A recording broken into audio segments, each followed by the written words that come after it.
a simple tree dispute, or a well-executed ambush.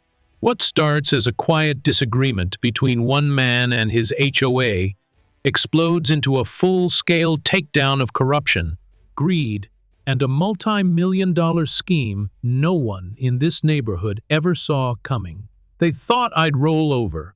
They thought an old man with a pine tree couldn't possibly fight back. But they didn't know who they were dealing with, and they had no idea how deep I was willing to dig. What happens next isn't just about a tree, it's about power, justice, and the moment an entire community decides to rise. Stick around, this ending hits hard. Let us know where you're watching from, and what time you're tuning in. Drop a comment below. I was barely out of my truck when I heard that awful shrill growl that could only mean one thing: a chainsaw. And it wasn't off in the distance. It was right on my property. At first, I thought maybe someone was trimming a few branches, some neighbor doing a little early yard work. But as I stepped closer to my driveway, I saw it, and my heart stopped. There they were, 3 men in orange safety vests, circling my pine tree like buzzards. One of them yanked a rope, and a long branch dropped to the ground with a heavy, echoing crack. My pine tree, 40 feet tall, a tree my late wife and I planted the very first spring we moved here 25 years ago. It shaded the house in the summer, held Christmas lights in the winter, and stood proudly as the last living thing she touched before she passed. And now they were butchering it. I sprinted across the yard like a man possessed. "Hey, what the hell are you doing?" I shouted. Gravel crunched beneath my boots, but I barely noticed. One of the men looked up, startled. "Just following HOA orders, sir." "HOA? What orders?" "That tree's mine. You're trespassing." Then I saw her, Evelyn Harper. She was standing on the edge of her property, arms folded, lips pursed, that signature silver bob gleaming in the sunlight. Evelyn, the president of our beloved HOA, the self-appointed queen of Cedar Ridge Estates. "Finally," she said, as if she'd been waiting decades for this moment. "That tree has been a menace for years, dropping needles, cracking sidewalks. It was only a matter of time." "You had no right to do this," I snapped. "That tree's on my land. Section 14B of the HOA covenant," she said, cool as ice. "We're allowed to remove any vegetation deemed hazardous to the community." "I never got any notice." "We sent it, emailed it, posted it to your front door last Tuesday. Perhaps you should keep up with your mail." I hadn't seen anything. Not a note, not an email, not a whisper. Before I could say another word, a loud snap split the air. I turned just in time to see a massive limb, thick as my thigh, come crashing down like a hammer. It slammed straight through Evelyn's wrought iron garden gate, snapping the metal and flattening her beloved rose bushes like tissue paper. Evelyn let out a scream that could have shattered glass. "My roses! My gate!" she shrieked, running toward the wreckage. "This is your fault!" That tree should have come down years ago. I couldn't believe what I was hearing. "You're the one who had it cut without my permission," I yelled back. "It's on your head!" She whipped out her phone and started snapping pictures like a paparazzi on a meltdown. "You'll be hearing from the HOA attorney by sundown," she hissed. I turned to the workers, trying to keep calm. "You need to stop, right now. This is private property. What you're doing is illegal." The lead guy shrugged. "We just go where they tell us. Talk to the board." I caught movement from across the street. Carl Bentley, my neighbor, was standing on his porch, arms crossed. Carl doesn't talk much, but he watches everything. He gave me a slow nod. He saw it. All of it. Back inside, I sat at my kitchen table, staring out the window. The pine tree, half gone, now stood like a wounded soldier. The trunk was split and raw. Dead needles littered the lawn. I walked back out and checked my front door. Nothing posted. No notice, no warning. I pulled up my email. Nothing from the HOA. I called Carl. "Did you know they were going to do this?" I asked. He sighed. "Evelyn's been gunning for that tree for years. Says it blocks her view of the mountain. You were out of town last week, right? Visiting my daughter." "Well, They probably figured it was their window. That night, I couldn't sleep. Every time I closed my eyes, I heard the chainsaws, saw that branch smashing into the garden. I got up at 3 a.m. and walked out with a flashlight, just trying to calm my nerves. That's when I saw it. Small, round holes neatly dug, close to where the roots had been. Not from the chainsaw crew. No, these were intentional, surgical. Someone had been digging under the tree. And that's when the question hit me. They didn't just want the tree gone, they wanted something underneath it. But what? The next morning, I was still in a fog, trying to process what had just happened. My pine tree gone, Evelyn Harper smug as ever, and me left standing in the wreckage of my own front yard. I was sipping coffee that had gone cold before it ever got warm, staring blankly out the window, when the doorbell rang. I opened it to find a man in a tan postal uniform, holding a clipboard and a thick envelope. "Certified delivery for Mr. Holloway," he said. I signed without thinking, and he turned on his heel and left without another word. I closed the door and tore open the envelope. The letterhead said, "Law Offices of Conway and Myers." That alone sent a jolt through me. But what I read next nearly made me drop the paper. The HOA was suing me, $37,000, for damages to Evelyn's iron gate, her rose garden, her emotional distress, and get this potential risk posed to the community by negligent vegetation. I had to read it 3 times just to believe it.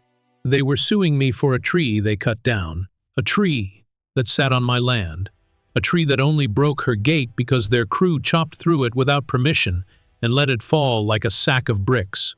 I hadn't even gotten over the shock of the tree coming down, and now they were dragging me into court over it.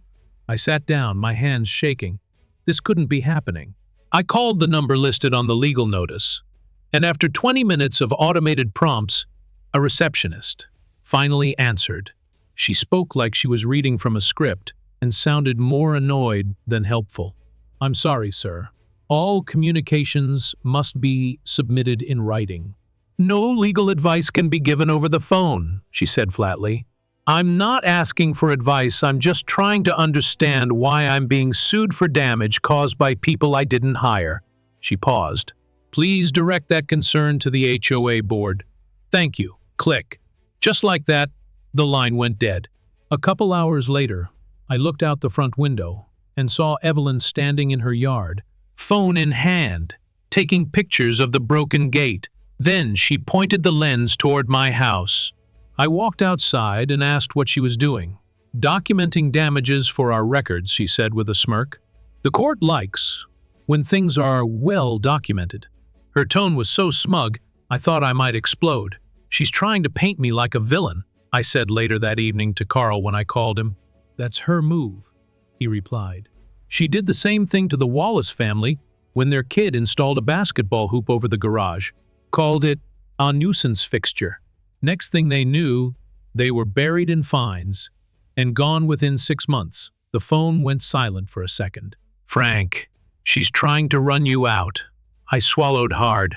After we hung up, I pulled out my HOA documents, the thick stack I'd gotten during closing, barely read, filed away, forgotten. I started flipping through page by page, highlighting every mention of trees. There it was. Section 12. 3. No removal of mature trees on private property shall occur without homeowner consent unless a licensed arborist verifies an immediate risk to health or safety. I hadn't seen any report. No arborist had come to inspect my tree. The next morning, I drove to the HOA office, a squat beige building behind the old library. The place smelled like carpet glue and old paper. I asked to see the arborist's report. The clerk blinked at me like I'd asked for nuclear codes, disappeared into the back, and finally came out with a folder. The report was 1 page, no photos, no signatures, just a date from 2 weeks prior, a vague claim of structural leaning, and a printed name at the bottom, Consultant D. Whitaker. My jaw clenched. Doug Whitaker, Evelyn's right-hand man, HOA compliance officer. The same guy who once fined Carl $100 for leaving a ladder leaning against his fence for 48 hours. Doug wasn't an arborist. He was a retired military man with a tape measure and a clipboard. This wasn't an oversight. This was a setup. I took a photo of the document with my phone and walked out of there faster than I walked in. That evening, just as I was pouring myself a drink, I noticed something strange. My mailbox. It had been painted. Subtly, but enough for me to notice. The color was wrong. Slightly darker beige. And wouldn't you know it, next morning, a violation letter was taped to my front door, improper mailbox color, fine, $50. I hadn't painted it. Someone else had. They were playing dirty. I called Carl again.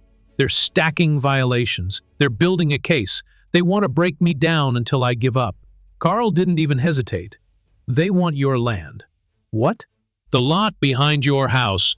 The one where your tree was, it backs into the easement. That area's on the master plan for drainage expansion. You control it. They can't move forward without it. And just like that, the light bulb clicked. This wasn't about a tree. It never was. It was about control, access, land. And they were willing to lie, forge documents, and bleed me dry in court to get it. I stood in my kitchen, staring out at the bare stump in my yard, and I knew one thing for certain. If I didn't fight back, and soon I'd lose everything. I didn't sleep much after I realized they were trying to take my land. My brain wouldn't stop.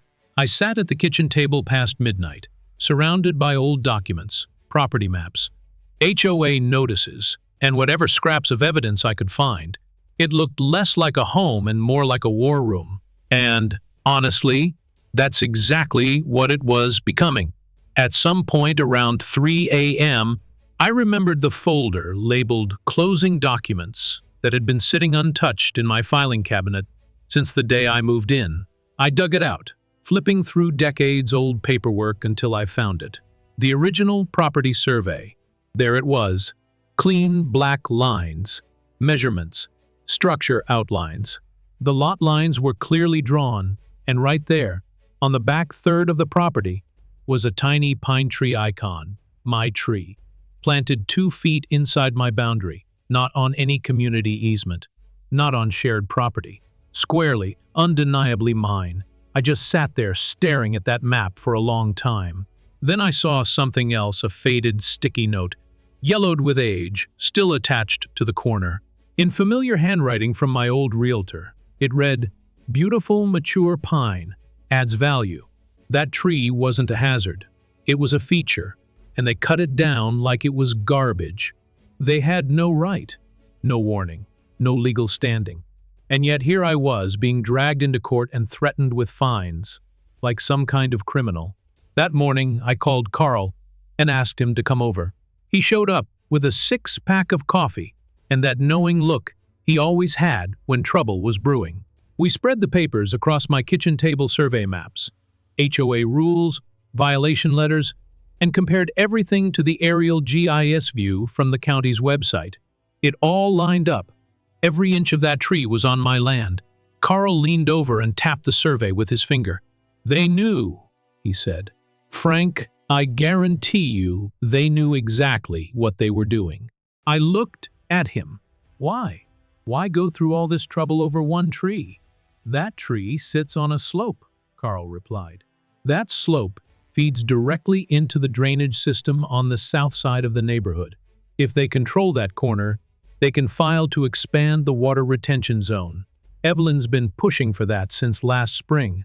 "Water retention?" I asked. "Zoning approvals, future development. Follow the money." That was the first time I realized this wasn't personal, it was profitable. I spent the rest of the day photographing everything. The stump, the jagged cut marks, the cracked iron gate on Evelyn's side. I took close-ups of the little dugout spots near the root system, places that didn't make sense for normal tree removal. It looked more like someone had been digging beneath the tree for samples. I scanned every document I had and created multiple backup folders. One in the cloud, one on a flash drive, one on an external hard drive I kept in my gun safe. I wasn't just defending myself anymore. I was documenting a crime. But that same question kept nagging at me, why the digging? That afternoon, I got my answer. A knock at the door. I opened it to find a young woman in a green utility jacket with the HOA's logo stitched over the left breast. She held a clipboard and tried to smile like this was just another day. "Mr. Holloway?" she asked. "Yes? We're conducting a routine environmental survey of properties that border the South Ridge easement. We'd like to take a few quick soil samples from your lawn. Should only take a few minutes." I crossed my arms. "You mean the same lawn your crew tore up last week? Without asking permission?" She blinked, caught off guard. I'm not aware of that, sir. I just need to collect a couple samples." "No," I said. "You're not taking anything from my property without a warrant. Not now. Not ever." Her mouth opened slightly, like she wanted to argue, but then she nodded and left. I watched her walk down the street and turn into Evelyn's driveway. That night, around 11:30, I got hit with another violation notice. This one was for excessive brightness from walkway lighting. Apparently, my solar lights were too bright.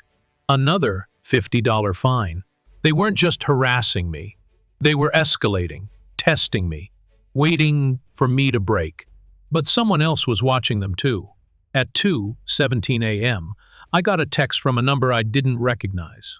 It just said, "Saw them digging. Check the east corner of your lawn." I pulled on my jacket, grabbed a flashlight, and walked out under the cover of darkness. The air was cold, still, too quiet. There, in the far corner of my yard, hidden behind the hedges, were 3 fresh holes. Small, shallow, precise. Like someone had been collecting core samples. Next to one hole, half buried in loose dirt, I spotted a plastic vial. I picked it up. It was labeled with a barcode and a date from 3 nights ago. Soil testing. They were testing my yard without permission, probably trying to find or invent evidence of contamination or drainage risk. Anything they could spin into leverage. I didn't sleep the rest of that night. At dawn, I called Carl again.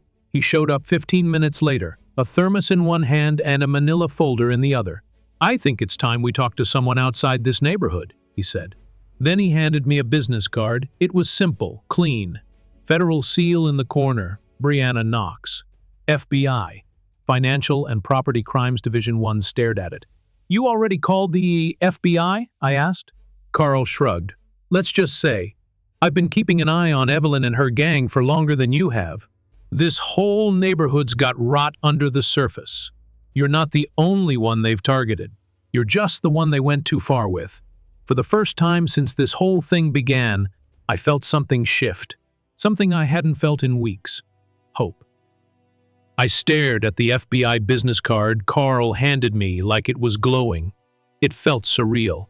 All of this had started with a tree, and now I was staring down a full-blown conspiracy that might stretch beyond my own neighborhood.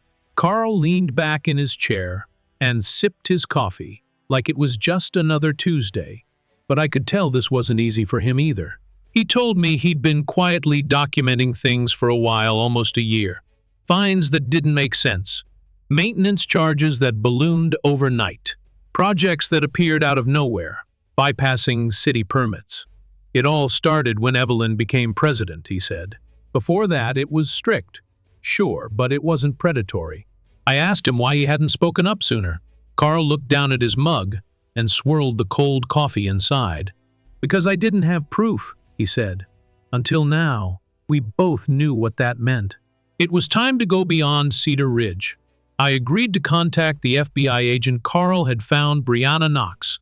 I expected a long line of bureaucratic runaround, maybe a voicemail that wouldn't get returned.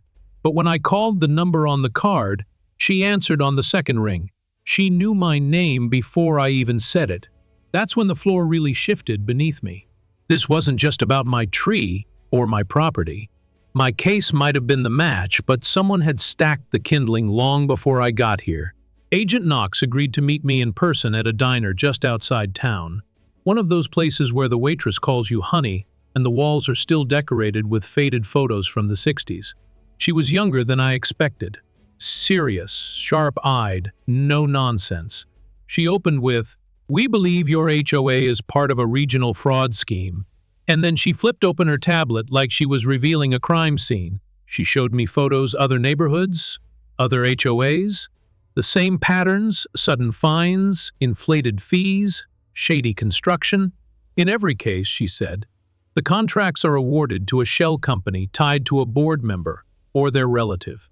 I didn't have to ask. The name she brought up next said it all. Thornton Ridge Development, LLC, Doug Whitaker's company. They weren't just coming after me. This was a playbook, and I was Chapter 5. I handed her everything I had, photos of the soil samples, the broken tree, the fake violation notices, and that bogus arborist report signed by Doug himself. Agent Knox studied them carefully and nodded. "This," she said, "is the first hard evidence we've had. You just turned our suspicion into something actionable." I should have felt relieved. Instead, I felt a chill down my spine. Because now I wasn't just some random target, I was a witness in an active federal investigation. "What happens next?" I asked. "We need more," she said. "We're close, but not close enough. If you can keep gathering documentation without alerting them, you'll help build a case big enough for indictments." She handed me a pen that doubled as an audio recorder. "Use this, especially around Evelyn and Doug." I drove home that night with my fingers gripping the wheel so tight, my knuckles turned white. The line between neighbor and enemy was gone. This wasn't a misunderstanding. This was a machine, and I'd seen behind the curtain. The next morning, my suspicions became reality. A city inspector showed up at my front door. He wore a yellow vest and carried a clipboard. Said he was there to investigate a structural concern with my back deck. Someone had submitted an anonymous complaint about warping and water damage. That same deck had passed inspection last year with flying colors. I asked for details. He shrugged and said it might be a drainage issue. "You know," he added, "with that slope on your property, water runoff can cause long-term problems if not addressed." I asked for the complaint in writing. He said it was confidential. This was retaliation. And it was starting to look a lot like collusion. After he left, I called Agent Knox and filled her in. She was calm but firm. "Document everything. Photos, names, badge numbers. Don't argue. Just observe and log. You're building a timeline now." So I did exactly that. Later that day, I received a certified letter from the HOA. It announced a special vote scheduled in 3 days' time. The board would be voting on whether to initiate legal action to forcibly remove me from the neighborhood, citing environmental hazard, disruptive conduct, and non-compliance with HOA code. They wanted me gone, and fast. I scanned the letter and emailed it to Agent Knox. Her reply came within the hour. "They're accelerating. We're coordinating with state officials. Do not engage directly unless necessary." That night, the air around my house felt different. Tense, heavy, like the whole neighborhood was watching. I sat on my back porch in the dark, listening to the wind rustle through the bushes where my pine tree used to be. Then I got up, walked inside, and printed 50 flyers. Carl and I spent the evening walking door to door. We didn't accuse anyone. We didn't name names. We just presented facts, photos, timelines, copies of the survey, and the arborist report. We listed recent violations. We reminded our neighbors how much their HOA dues had risen. And we asked one simple question. If it happened to me, who's next? We slid those flyers under every door on every street. Some were ignored, but some weren't. By the time we made it back to my porch, I noticed something I hadn't seen in weeks. Porch lights. Dozens of them. Neighbors were reading, talking, opening doors. And for the first time since the tree came down, I didn't feel like I was standing alone. The next morning, I opened my front door and immediately froze. My mailbox had been knocked clean off, its post split straight down the middle, like someone had taken a baseball bat to it in the dead of night. And just to twist the knife, they'd taped another violation notice to the shattered wood. Mailbox improperly maintained. $75 fine. That wasn't a warning. That was a message. I walked out into the yard, trying to breathe through the rising anger, only to spot 3 of my neighbors across the street, folks who had thanked me quietly for the flyers. Last night gathered near a car with 2 slashed tires. Another neighbor had the words "Snitches Ruin Communities" spray painted in sloppy red letters across their garage. This wasn't random vandalism. This was retaliation. I called Carl right away, told him everything. He didn't even sound surprised. "They're scared," he said. "You stirred up the hornet's nest, and now they're trying to sting everyone who even looked your way." That afternoon, the HOA posted an emergency meeting notice on their website. Evelyn called it a community security session, but it was clear from the language that it was a closed-door damage control meeting. Only board members and approved residents could attend. Carl and I weren't on the list. Later that evening, I reviewed the footage from the new security cameras I'd installed a week earlier. What I saw made the hair on the back of my neck stand straight up. It was 2:08 a.m. 3 figures appeared on the feed, crossing into my backyard from the side gate. Doug Whitaker and 2 other HOA board members I recognized from past meetings. They wore dark jackets, gloves, carried flashlights, and they were digging near the stump of my pine tree. Not just poking around, actually collecting samples. They had test kits, glass vials. One of them was writing things down on a clipboard. Then, I watched Doug hold something up in the light, nod, and high-five one of the others. They were trying to manufacture evidence, and they thought I wouldn't notice. I sent the footage to Agent Knox immediately. Within minutes, she replied, "This confirms criminal trespass. Preserve the video. We're escalating." I wish that had been the worst of it. The next morning, I stepped outside to find bright orange warning signs staked around my property line. Environmental hazard zone, do not enter. The signs looked official. City logo, legal text, all laminated in plastic.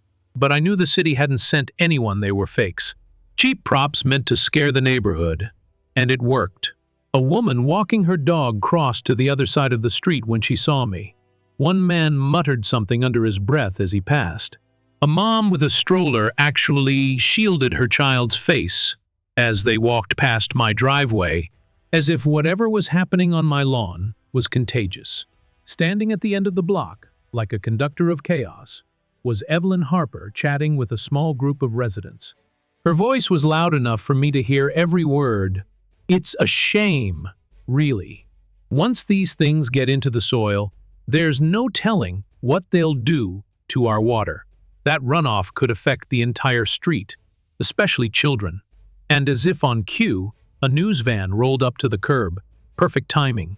A local reporter jumped out with a cameraman behind her, already filming. Evelyn greeted them like royalty arriving at her coronation, offering her full version of the story. "It's about safety," she said, pressing her hand to her chest like she was on some kind of televised town hall. "This is about protecting the community." I tried to speak, to offer my side, but the reporter cut me off. "We already got what we needed," she said, walking away. I didn't even get a word in. That night, just as the sun went down, a courier knocked on my door. He handed me a thick envelope, hand-delivered, no return address. Inside was a notice from the HOA. They were calling an emergency vote in 48 hours to determine whether I should be forcibly removed from the neighborhood.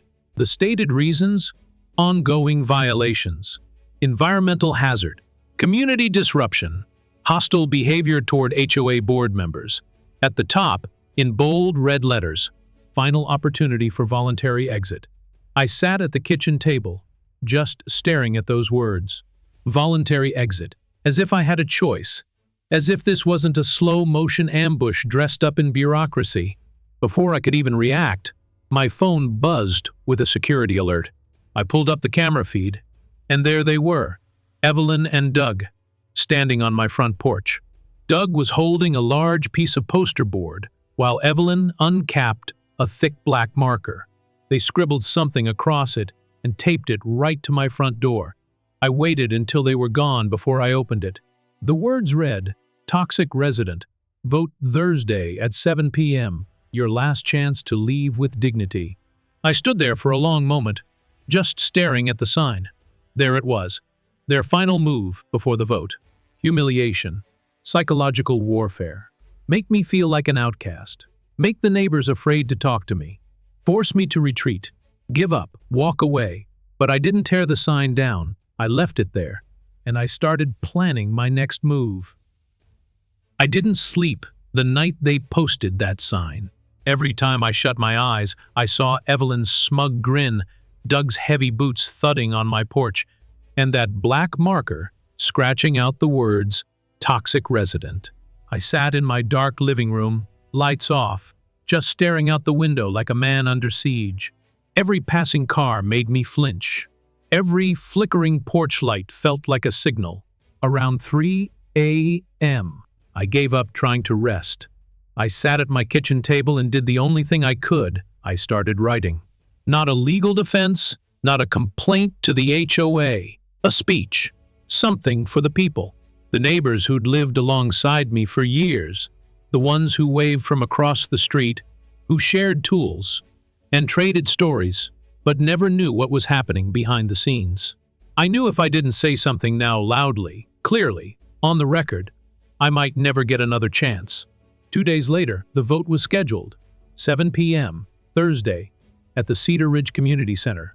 That morning, I put on my cleanest shirt, packed the documents, loaded the survey maps, the fake violation letters, and printed out stills from my security footage. I even charged the little recording pen Agent Knox had given me. It was time. I got to the community center early. The lot was already filling up. I parked in the back, far from the front doors, and just sat in the truck for a minute, watching people filter in. Most of them avoided looking my way.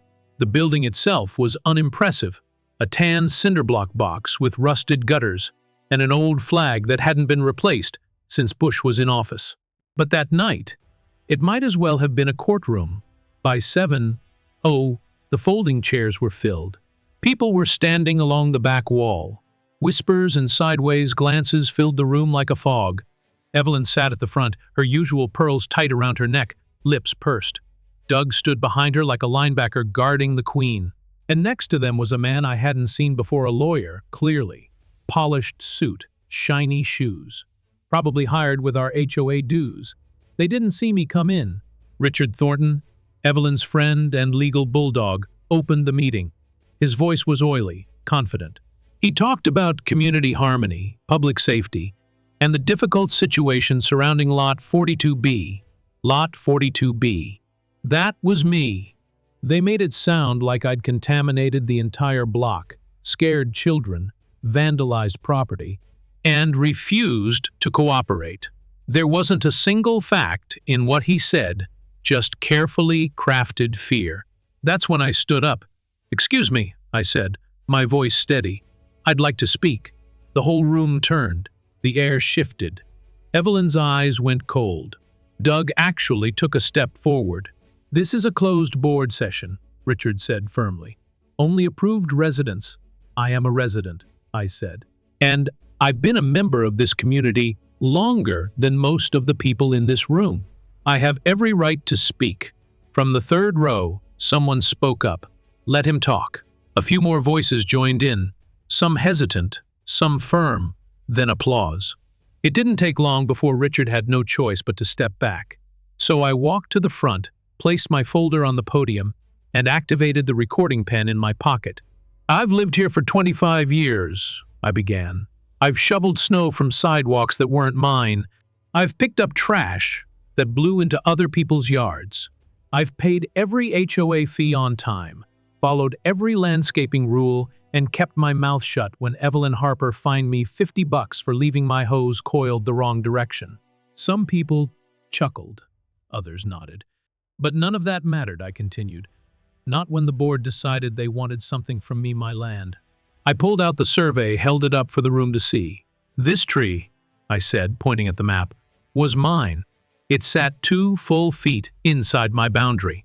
It was healthy, it was valued, and it was cut down without my consent." Gasps, whispers. I held up the photos next of the dug-up roots. The trespassing board members caught on camera, the orange warning signs planted without authority. Then I told them about the violation letters, one after another, for mailbox color, for lighting brightness, for fence height, all within weeks of refusing to settle quietly. And then I said, the part that mattered most, I've turned over everything to a federal investigator.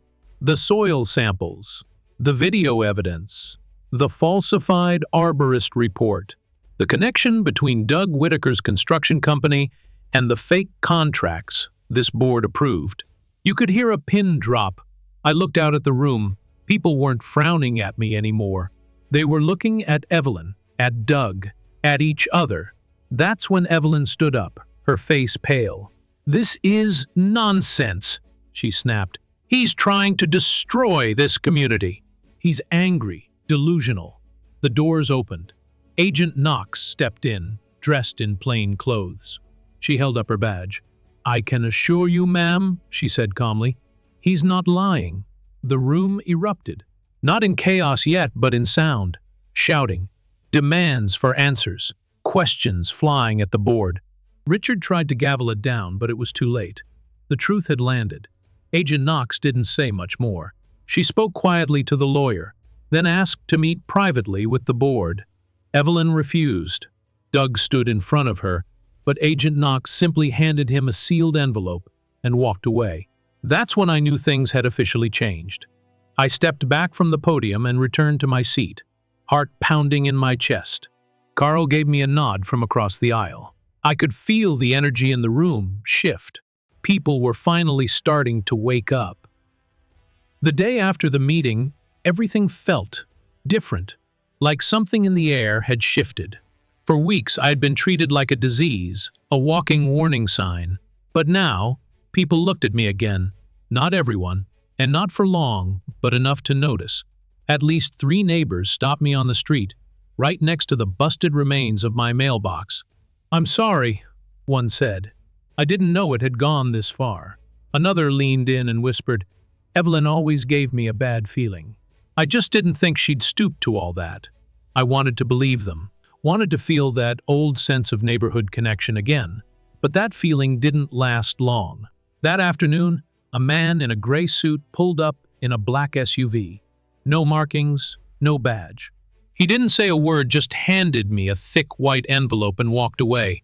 Inside was a single sheet of paper. Emergency assessment notice, $122,000 payable immediately to Cedar Ridge HOA for environmental remediation and legal enforcement costs. No explanation, no justification, no breakdown of charges. Just a number. One meant to destroy me. I stood there on my porch, staring at that paper until the edges crumpled in my hands. My stomach twisted. I had no words. I called Agent Knox. "They're trying to force a sale," she said. "That fake lien allows them to move against your title. It's legally invalid while an investigation is active, but they're hoping the pressure will make you fold before it matters." I didn't fold, but they pressed harder. Around 2:00 p.m., 5 men in full white hazmat suits pulled up in a white van and marched onto my front lawn clipboards, toolkits. No visible IDs. They stretched bright yellow caution tape across my driveway and stuck the orange environmental warning signs back into the ground, bigger this time, and laminated. It was a circus, a manufactured show meant to scare the entire street. And it worked. People stopped waving again. Kids on bikes crossed to the other side of the street. One woman from down the block, whose daughter used to sell me Girl Scout cookies, looked away as I passed her on the sidewalk. I became radioactive. I called Carl. "They're not just targeting you anymore," he said. "They're targeting your reputation. They're trying to make you the villain, so no one believes a word you say, even when the truth's sitting in their mailbox." I knew he was right. The signs weren't for me, they were for the neighbors. It was fear marketing, psychological warfare. And for a little while, I'll admit, it almost worked, until something broke the silence. It wasn't me, it wasn't Carl, it was the internet. Someone, maybe one of the residents, maybe someone on the inside, leaked the security footage. All of it. The video of Doug and the others trespassing in my backyard at 2 a.m. The camera stills of the fake soil tests. Even the audio recording from the HOA meeting, where Evelyn mentioned removing obstacles to long-term growth. It aired on a local news segment that same night. Then someone uploaded it to YouTube. Then it hit Facebook and Twitter, and by morning, it was everywhere. That's when everything exploded. Residents started showing up at the HOA office demanding to speak to Evelyn. Others emailed the city planning board. Some started asking for refunds on their HOA dues. I even heard from Miss S. Keene, an older woman on the next block who hadn't left her house in 6 months. She called me just to say, "I believe you now. I see what they're doing." Then came the petitions, organized, printed, distributed across Cedar Ridge. One to remove Evelyn Harper as HOA president. Another to terminate all contracts with Doug's construction company. And one more to freeze all new HOA votes until an independent investigation was complete. It was working, but Evelyn wasn't done yet. 2 days later, a white pickup truck with a city emblem on the door pulled into my driveway. A man in a windbreaker stepped out. He held a clipboard and an envelope. "I'm with the city inspector's office," he said. "I'm here to deliver a notice." I opened the envelope. "Order to vacate. Structural risk due to subsoil toxicity property deemed unsafe for human habitation until further assessment." I laughed, out loud, right in his face. "You know this is fake," I said. "You know they forged the complaints and faked the test results." The man didn't argue. He didn't look angry.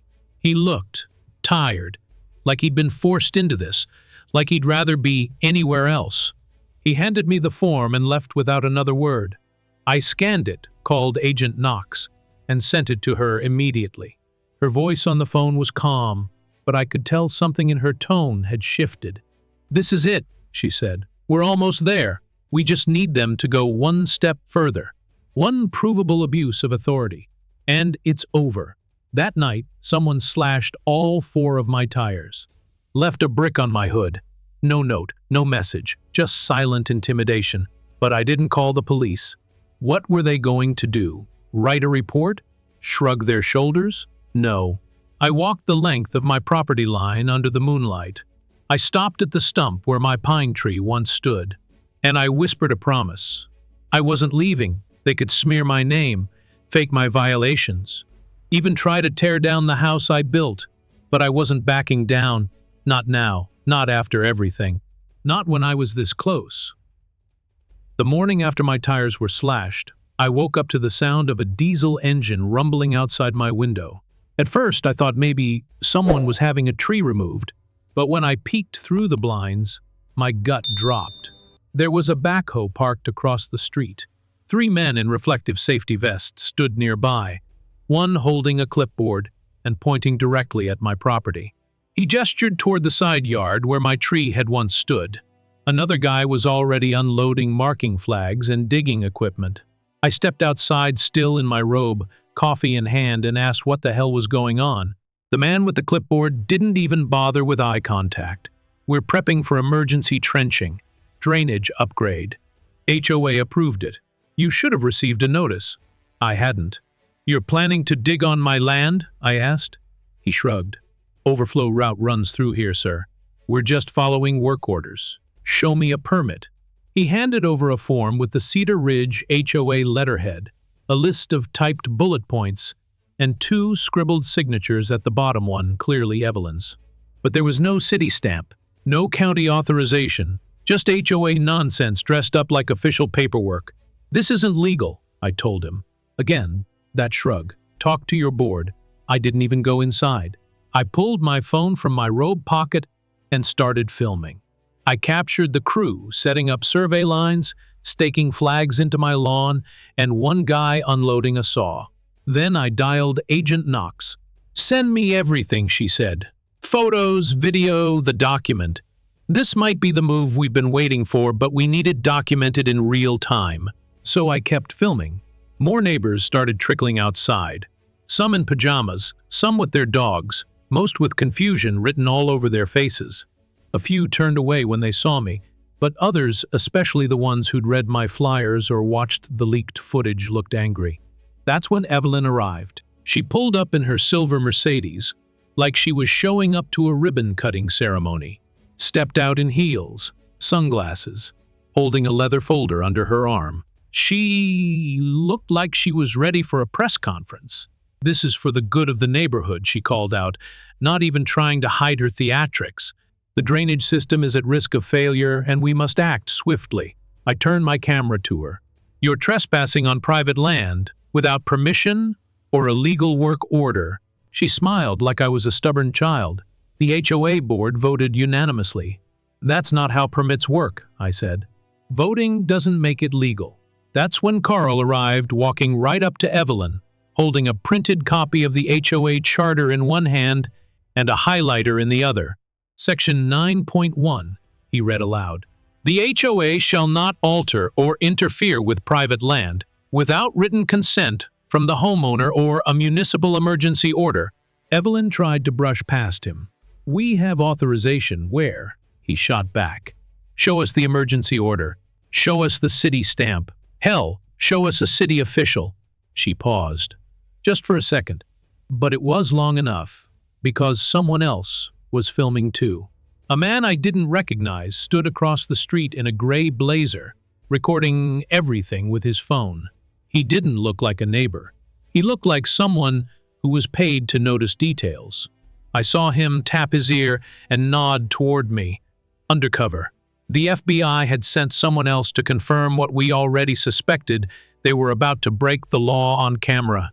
And they did. Just as one of the crewmen began setting a cutting line across the edge of my grass, 3 black SUVs pulled up. Quiet. No sirens. No lights. The doors opened in sync. Agent Knox stepped out first, followed by 2 agents in FBI jackets. The crowd fell into an eerie silence. Even the backhoe engine was cut. The agent nearest to me walked straight to Evelyn. "Mrs. Harper," he said, showing her his badge. "You are now the subject of a federal investigation into civil conspiracy, unlawful land use, and financial fraud. We have a warrant to seize all HOA records, communications, and contracts related to construction, enforcement, and property decisions." Evelyn's jaw actually dropped. She glanced down at her folder like it might disappear in her hands. "This is a mistake," she stammered. "You're disrupting an essential public safety operation," the agent interrupted her. "You are not a municipal agency. You do not have the authority to authorize work on private property." Doug appeared a moment later, storming toward us with his arms wide. "You can't just barge in here." Another agent met him mid-path, calm as ever. "Mr. Whitaker, we have reason to believe your construction company was fraudulently awarded multiple HOA contracts without competitive bidding. You are also named in 2 separate whistleblower reports regarding intimidation and property threats." I couldn't believe it was real. Agents were collecting boxes from Evelyn's car. Someone took her laptop. One of the agents began interviewing the construction crew right there on the curb, asking who had given them orders and whether they knew the job was unauthorized. I handed my phone to one of the agents, who made a digital copy of my footage. I watched it transfer, watched the little progress bar move like it was carrying years of frustration to someone who could finally do something about it. And then I stepped back. I didn't say a word. I didn't gloat. I didn't throw a fist in the air. I just watched. After months of threats, fines, letters, harassment, trespassing, forged documents, environmental smears, and social isolation, it was finally happening. Not to me, to them. The day after the FBI showed up, Cedar Ridge was practically silent. No lawnmowers, no kids on bikes, no dogs barking behind fences or neighbors chatting over coffee, just stillness. It was like someone had hit the mute button on the entire neighborhood. It should have felt like a victory, but it didn't. For the first time in months, there were no new violation notices taped to my front door. No strange vehicles idling outside my driveway. No HOA letters in my mailbox or what was left of it. I stood on my porch and watched as blinds stayed shut, curtains drawn, neighbors retreating into their homes. Some were afraid, others were ashamed, and some, I think, were just waiting to see which way the wind was going to blow next. Carl stopped by around mid-morning, holding a folded copy of the Willow Creek Tribune under one arm and a travel mug in the other. He handed me the paper and sat down in the lawn chair beside me.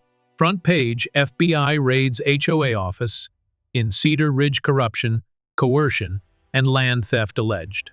Right under the headline was a grainy photo of Evelyn being escorted toward a government vehicle, her mouth frozen mid-shout, her face pale and tight with disbelief. "They're rattled," Carl said, sipping his coffee. "But it's not over. Not even close." I knew he was right, and he proved it 5 minutes later. Carl opened his messenger bag and pulled out a new stack of documents, records he'd been quietly gathering for months. Public filings, property transfers, HOA contract lists, development blueprints, all of it meticulously labeled and cross-referenced. The more I read, the colder my blood ran. It turned out that the investigation into Cedar Ridge wasn't new. The FBI had been building a case for nearly a year. I was just the match that finally lit the fuse.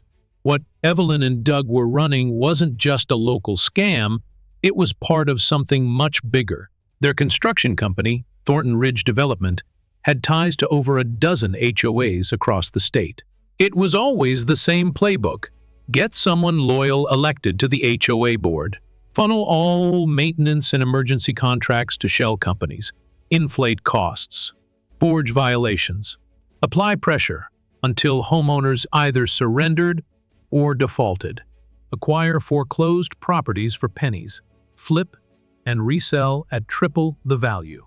It was organized, methodical, and profitable. And then came the part that hit hardest. My property, the yard where my pine tree had stood, where I'd buried time capsules with my daughter, where Grace and I planted flowers every spring. That patch of sloping land wasn't just valuable, it was essential. According to zoning documents, a developer had filed plans for a luxury condominium expansion just 2 blocks away. But the city had strict runoff and retention regulations. Without additional land for a drainage basin, the project couldn't move forward. So they found a solution: me. My land was perfectly positioned, sloped, adjacent to the existing drainage route, with soil reports showing it could support the necessary excavation. But it was privately owned, and I wasn't interested in selling. So they decided to take it. The HOA filed complaints, claimed my tree was diseased, hired their own fake arborist, authorized a removal without consent, staged hazard signs, fabricated soil tests, forged citations, and pushed an eviction vote. And the moment I was gone, they planned to rezone my property as community utility space, convert it into a basin, and clear the way for the development deal. It had already been approved by the Planning Commission, scheduled, filed. My home had been marked for demolition before I ever received the first fine. I sat back in my chair and stared at the documents, shaking my head. I felt like I'd been dropped into a movie. A bad one. A nightmare without an ending. But Carl kept going. He showed me the purchase records from other neighborhoods. Families forced to sell after being buried under phantom violations. Elderly couples harassed over mailbox height. Single moms fined into bankruptcy for having non-compliant flower beds. Every one of them with one thing in common: they lived on property marked in development plans. It wasn't personal. It was business. And that made it worse. I walked out into my yard and stood where my pine tree used to be. I looked at the bare ground, now scarred with tracks from all the so-called testing they'd done. And I thought of Grace, of her laugh, of how she used to lean against that tree on summer afternoons, reading novels and drinking sweet tea. We planted it together the year we bought this house. It wasn't just a tree, it was our beginning. And they cut it down like it was trash. I clenched my fists and looked back toward the street. My porch light flickered in the wind. The yellow hazard tape still clung to my fence, fluttering like a joke. I wasn't going to be a victim anymore. That night, Agent Knox called me. Her voice was tired, but focused. "We've issued subpoenas," she said. "We're looking into campaign contributions, city zoning records, and connections between developers and the HOA board. There's a trail, and it's starting to get loud." She paused, like she was debating whether to tell me something else. "We also believe someone on the planning commission took a bribe. That's how your property ended up on a reclassification map without your consent." My breath caught in my chest. They were inside the system. But that also meant something else. There was a chance this could go higher than Evelyn. Maybe Doug wasn't even the top of the food chain. Maybe this was bigger than we thought. The next day, the entire neighborhood felt like it was holding its breath. News crews camped outside the HOA office. Residents gathered in clusters at the park. People whispered, pointed, checked their mailboxes twice. By noon, petitions were circulating. One to dissolve the current board, another to freeze all HOA operations pending an independent audit. There were flyers on street poles. HOA Truth Night, Community Center, 7 p.m. People were waking up. Carl printed out a 10-page timeline of everything we'd documented: dates, violations, copies of letters, photos of the tree, the footage of the illegal digging, and stapled them to every mailbox in the neighborhood. By the time he finished, 3 people had come up to shake his hand, and they started coming to me, too. One woman brought cookies and left them on my doorstep with a handwritten note, "Thank you for standing up." Another man, someone who hadn't looked me in the eye in months, stopped me while I was sweeping the driveway. "I've got a cousin in real estate law," he said. "Let me know if you need someone to go after these people." Even teenagers' kids who used to race scooters down the sidewalk offered to help me repaint my fence. People were choosing sides. And this time, they weren't siding with Evelyn. They were siding with truth, with fairness, with justice. It wasn't just about me anymore. It was about everyone who'd been bullied, silenced, pushed out. Cedar Ridge was coming back to life, and we were just getting started. By the time the final HOA meeting rolled around, Cedar Ridge had changed completely. It wasn't just the tone or the mood, it was the way people carried themselves. There were no more sidelong glances or whispered concerns. People were talking, out loud, openly, sharing stories, comparing fines, trading copies of their violation letters like war medals. And they all pointed to the same people: Evelyn, Doug, and the others who had turned our neighborhood into their own little empire. The meeting was held at the same community center as before, but this time it was standing room only. More than 200 residents packed into the room. Some brought folding chairs from home. Others stood along the walls, arms crossed, eyes sharp. A few brought handmade signs, nothing dramatic, nothing threatening, just simple, clear statements. We want accountability. No more abuse of power. This is our home too. I walked in with Carl, and this time we didn't hide in the back. We walked right to the front row, side by side. The board sat behind their usual folding table, Evelyn in her signature pearls and beige blazer, the remaining loyalists seated stiffly beside her. Doug was absent. Word around the block was he'd resigned the night before and left town. His house had a "for sale" sign out front that morning. Evelyn tried to smile, but it was the kind of smile you practice in a mirror, the kind that hides panic. She opened the meeting with the same robotic welcome.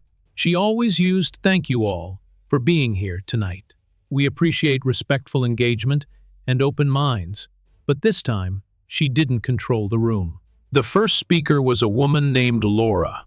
She'd lived in Cedar Ridge for 12 years. She talked about being fined for having a wreath that wasn't on the approved seasonal decor list. Then came Marcus, a Gulf War vet who'd been warned for having an American flag 1 inch off center on his porch railing. Then Teresa, a single mom who'd been threatened with foreclosure for a $212 landscaping bill she never approved. And then I stood up. I wasn't nervous. I didn't need notes. I didn't need to rehearse. I looked around the room, the same room where I had once been publicly shamed, humiliated, targeted, and I spoke from the heart. I never asked for this fight, I said. I didn't want to become the guy on the news or the name in your emails. I just wanted to protect my home, my tree, my memories. I paused. What they did to me wasn't just about violations or bylaws. It was about control, about power, about greed. And when I said no, they tried to crush me. I took a breath, then looked across the sea of faces. Some I knew, some I'd never spoken to before. But here's the truth. I'm still here, and not because I'm brave or special or stubborn. I'm here because I wasn't alone. Because when I started speaking up, others started listening. And when we listened, we found each other. The room was silent for a moment. Then someone clapped. Then more. Then the entire room stood. Evelyn didn't stand. She didn't speak. She didn't blink. She just sat there, hands gripping the edge of the table. And that's when Agent Knox walked in. She didn't flash her badge this time. She didn't need to. Everyone knew who she was. She walked calmly to the microphone and said 6 words that echoed like a bell. The Department of Justice is watching closely. Then she turned to the board. Multiple investigations are ongoing, federal and state. I suggest each of you retain counsel. There were gasps, whispers. Evelyn's face went white. She tried to speak, stammered something about misinformation and overreach. But no one was listening, because in that moment, it was over. The vote to dissolve the HOA board was unanimous. All 7 members were removed.